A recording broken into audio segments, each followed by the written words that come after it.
Monsieur, 34 hectares à Port-Boué a été arrêté hier. Il a été arrêté.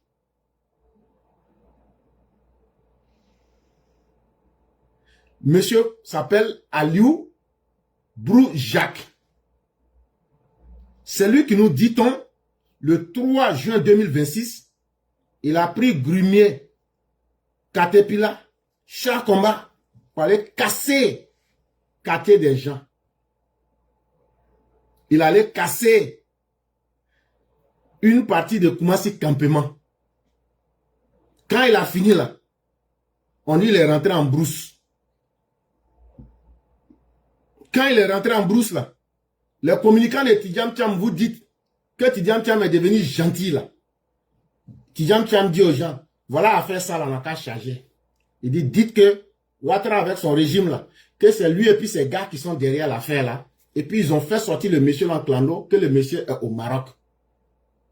Que c'est eux-mêmes qui l'ont caché. Et que le monsieur là, lui, il ne peut pas faire ça seul. Et que c'est le régime du gouvernement de la Alassane Ouattara qui est derrière. Est-ce que ce qu'ils ont dit est vrai? Est-ce que c'est faux? Moi, je ne peux rien dire. Mais une chose est évidente. Nous, on s'est toujours posé des questions simples. Ce monsieur-là, comment il a fait pour posséder, que ce soit 10 hectares, que ce soit 1 hectare, que ce soit 34 hectares? Comment lui seul, il a fait ça? Comme si c'est lui seul, Dieu a créé pour bonheur. C'est quand Dieu l'a créé là, Dieu dit, bon, bonheur, il faut rentrer dans son corps. Nous, on parle des questions les plus simples, hein. Puisqu'on dit que nous, on n'est pas là à l'école, nous, on n'est pas intelligent. Nous-mêmes, on reconnaît ça. C'est pourquoi nous, on ne pose pas les questions difficiles. Le père Marcel et moi, on dit, terrain ça là, il a payé ça à combien? Même si on dit la vie était facile hier là, la vie a toujours été difficile. Même à Abidjan, la bus coûtait, dans les années 80 là, bus coûtait moins de 25 francs. Mais la vie était difficile. Parce qu'il n'y a pas d'époque facile dans la vie. Lui, il a fait comment pour payer? Et puis c'est lui seul là, tellement il est chanceux là. Lui, il payait terrain comme ça. Et c'est lui seul qui avait ambition.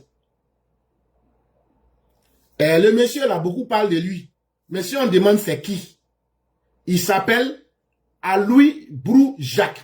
A-L-L-O-U-I. Brou. B-R-O-U. Et puis Jacques. Au quartier, on l'appelle Zaki. Au village, on l'appelle Zaki. C'est un baoulot, Zaki. C'est lui, il a envoyé ses camarades pour aller casser, en tout cas, une partie de Koumassi, pardon, de Koumassi campement. Ceux qui l'ont envoyé là, vous voyez, on s'était, on regarde, mais on le connaît. Ceux qui l'ont envoyé là, on les a déjà écoutés. On les a déjà entendus. Contrairement à toutes les rumeurs que les gens étaient en train de dire.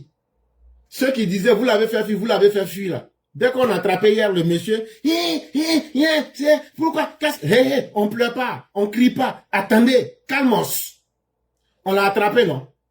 Il va parler, non? Pourquoi vous dites maintenant que, là, quand on l'a attrapé, j'ai posté une vidéo. Est-ce que vous savez comment moi j'ai eu l'information? Est-ce que vous savez, je ne dirai jamais comment j'ai eu l'information. Mais j'étais l'une des premières personnes à poster. Et j'ai pris, j'étais au travail. Dès qu'on m'a dit, Yo, c'est propre là, tu peux le lancer là. En même temps, j'ai pris une vieille image. Si vous allez sur la page, je crois que ça fait 143 000 vues, mais 100, je ne sais pas combien là-bas. On peut arrêter quelqu'un dans la même chemise là. C'est là quand je suis revenu à la maison là. J'ai dit, comme c'est comme ça là, je vais mettre la photo dans laquelle on l'a arrêté.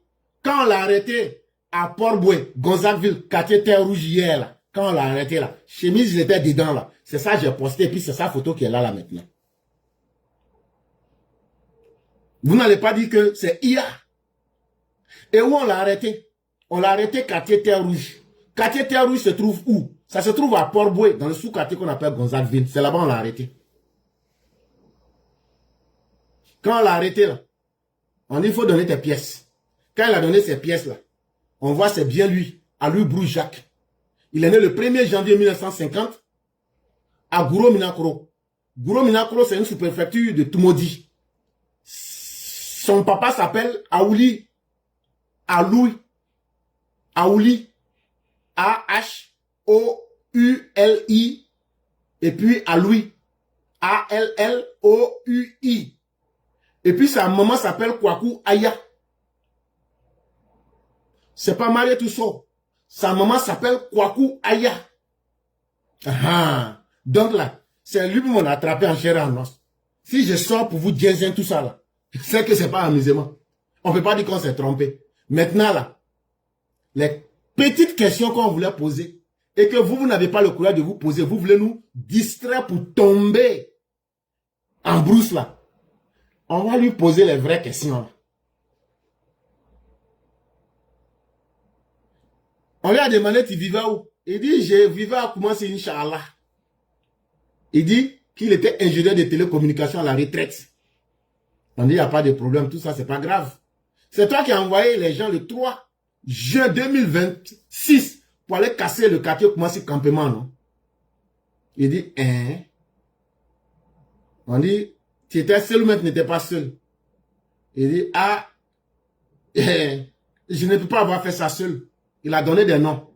Ces personnes ont déjà été entendues. Notamment, les gens qu'il a cités là. Il a cité M. Bois Krapa,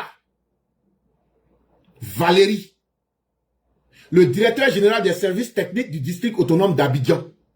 Il a été entendu. M. Balé Narcisse Toussaint,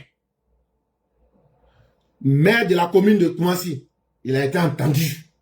M. Kino Moumouni, celui qui a les grumiers qui sont allés casser là, avec les bulldozers là. Lui aussi là, on vient aussi de l'entendre. Il s'appelle Kino Moumouni. C'est lui qui est le propriétaire des engins qu'ils ont utilisés pour casser le quartier Koumassi Campement. Faut pas que quelqu'un va venir crier qu'il n'y a pas de droit de l'homme en Côte d'Ivoire. Vous avez voulu qu'on fasse parler les gens. Ce qui est totalement normal. Et c'est ce que nous avons toujours souhaité. Les informations que moi je vous donne là, je mets quiconque au défi.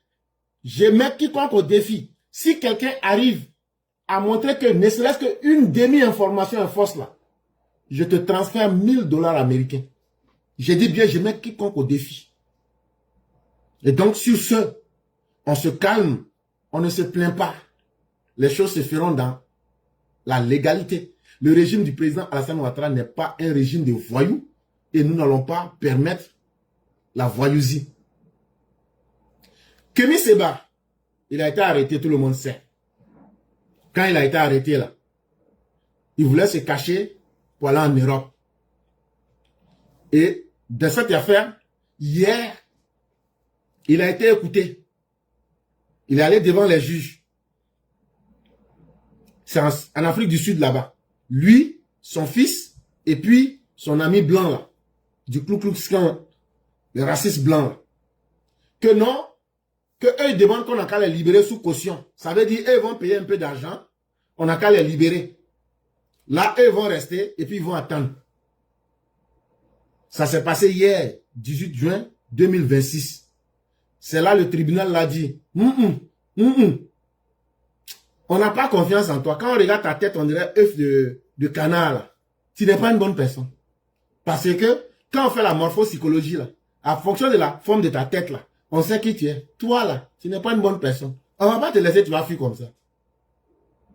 Et puis, c'est quand on te reproche, là, il y a un mandat d'arrêt derrière toi. Tu penses que c'est l'affaire qui est simple? Faut t'amuser avec ta vie. Mais tu vas lire. Toi, tu es là. C'est toi qui incites à la rébellion. C'est toi qui encourage à faire coup d'État. Et ça, là, ça, c'est une autre affaire d'abord. Ça n'a rien à voir avec le fait qu'on t'a attrapé, qui était illégalement rentré ici, et puis tu voulais sortir, là. Tu voulais sortir dans le dos des Sud-Africains, là. Ça aussi, là, ça, c'est une autre affaire qu'on va juger.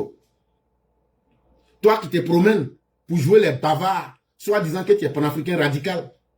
Maintenant, là, tu vas maintenant montrer ton amour pour l'Afrique. Et il était là, mais j'avais un passeport. On dit, hey, ton affaire de passeport diplomatique là. Les gens même disent qu'ils ne te reconnaissent plus à leur passeport diplomatique là. On dit, tu n'as pas entendu parler de ça. Les gens même qui te donnent leur passeport là disent qu'ils ne te reconnaissent plus. Et donc tout le narratif victimaire qu'ils voulaient faire, les gens ont mis à l'eau. Ils disent, c'est pas avec nous notre esprit tu vas jouer ici. Quand vous vous promenez, vous et vos relais, pour dire que c'est la France et puis le Bénin, qui t'ont arrêté là. Ils disent, tu penses que tu es trop important, quoi. Dans les rhétoriques, pour masquer la réalité. Non, ça va pas marcher à nous. Tu es un justiciable qui sera confronté à la mécanique implacable du droit international. Ton petit banditisme dans lequel tu es là, tu seras jugé et tu vas répondre de tes actes sans état d'âme. Donc, il ne faut pas penser que ton petit bavardage que tu as eu l'habitude de faire là, ça va prospérer en tout temps et en tout lieu. Toi, ton fils et ton complice là, vous allez rester en cabas, en isolement, jusqu'au 14 juillet 2026. Maintenant, 14 juillet 2026 là, on va voir si on va te libérer, ou bien si on va te condamner, ou bien à faire ça là. Si on va t'extrader vers le Bénin là, c'est là on va mettre bouche dedans. Lorsque tu vas revenir ici, le 14 juillet 2026, là on va ouvrir ce dossier là, pour voir si on peut te transférer comme un colis à Cotonou, pour que tu puisses aller affronter les accusations qui sont contre toi là-bas. Et comme ça là, tu auras l'occasion de démontrer tout ton amour pour l'Afrique, et tu vas démontrer que tu es un panafricain. C'est pas dans la bouche, c'est surtout dans les actes qu'il faut démontrer que tu es un panafricain. Et donc tu as beaucoup parlé, tu as beaucoup bavardé. L'heure est venue maintenant de montrer que tu as un peu de responsabilité en toi. Et là, ton militantisme va se frotter à la dure réalité de la diplomatie et de la coopération judiciaire africaine. C'est là aussi on va tenter de comprendre si les Africains là, on est digne de pouvoir pratiquer la justice entre nous. C'est là on va voir l'importance de la diplomatie en Afrique. Et c'est là tu vas voir aussi les bénéfices d'un militantisme moutonnier, d'un suivisme idiot. Et aujourd'hui, tu veux te faire passer pour un martyr. Cela ne va pas suffire pour t'en tirer. Alors que tu mets en danger la vie de millions de personnes, cela ne saurait se faire. Et donc, voilà un peu ce qui s'est passé hier. Voilà aussi toutes les informations que nous vous avons données. Mesdames et messieurs, nous vous disons merci.